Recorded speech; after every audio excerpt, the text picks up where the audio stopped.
गोधडी लल्ला लल्ला रे लल्ला. कवी आहेत डॉक्टर कैलास दौंड लल्ला लल्ला रे लल्ला. काव्य संग्रह उसाच्या कविता. तर गोधडी ही कविता डॉक्टर कैलास दौंड यांच्या उसाच्या कविता या काव्य संग्रहातून घेतलेली आहे. गोधडी, या गोधडीला काही भागामध्ये वाकड असंही म्हणतात. आणि ही जी गोधडी असते ती गोधडी म्हणजे आपल्या प्रत्येकाच्या घरात, ज्यांच्या घरात गोधडी आहे त्या व्यक्ती ज्यावेळेस अंथरूण पांघरून घेत असतात तर त्यावेळेस ती गोधडी ज्या आईनं शिवलेली आहे किंवा आजीनं शिवलेली आहे त्या आजीच्या आणि आईच्या हाताचा मायेचा स्पर्श त्या गोधडीला झालेला असतो. आणि त्यामुळं ज्यावेळेस आपण ती पांघरत असतो तर त्यावेळेस आपल्याला मायेची ऊब मिळत असते. ही जी गोधडी आहे ही गोधडी आई आणि वडिलांच्या कष्टमय जीवनाचं काय आहे, प्रतीक आहे. ज्यावेळेस आईला वेळ मिळत असतो तर त्यावेळेस ती आई काय करते, ही गोधडी शिवण्याचं काम करत असते.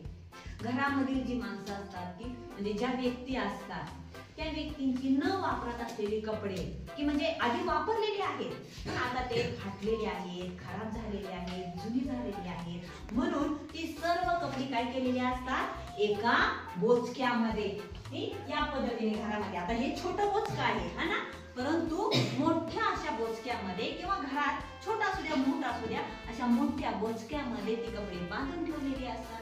आणि ज्यावेळेस आईला वेळ असतो त्यावेळेस आई काय करते, हे बोचकं काढते आणि ते उलगडते. तर त्यावेळेस त्या बोचक्यामध्ये ज्यांची ज्यांची कपडे असतात मग त्याच्यामध्ये बाबांचं धोतर असतं, आईचं लुगडं असतं, दादाचं किंवा ताईचा एखादा ड्रेस त्याच्यामध्ये असतो.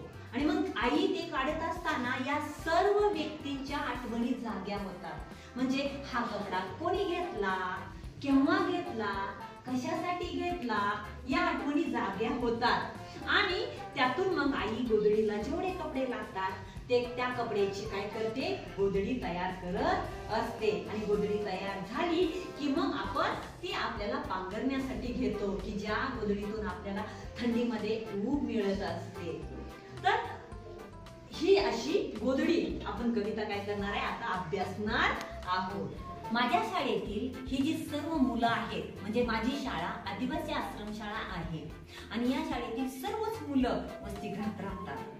आणि वसतिगृहामध्ये राहत असल्यामुळे ज्यावेळेस त्यांना गोधड्या शिवायच्या होत्या त्यावेळेस त्यांच्याजवळ साहित्यच नव्हतं. मग त्यांना मी साहित्य उपलब्ध करून दिलं आणि त्यावेळेस या माझ्या मुलींनी एक नाही तर जवळजवळ 6 गोधड्या त्यांनी शिवलेल्या आहेत. आणि त्याही अशा मोठ्या मोठ्या शिवलेल्या आहेत की ज्या गोधड्यांचा त्यांना पांघरण्यासाठी आणि अंथरण्यासाठी सुद्धा उपयोग होऊ शकतो. ह्या त्या म्हणजे शिवलेल्या गोधड्या आहेत. ज्यावेळेस मी त्यांना साहित्य पुरवलं तर त्यावेळेस त्यांनी स्वतःने त्यांच्या मनाने ह्या गोधड्या शिवलेल्या आहेत.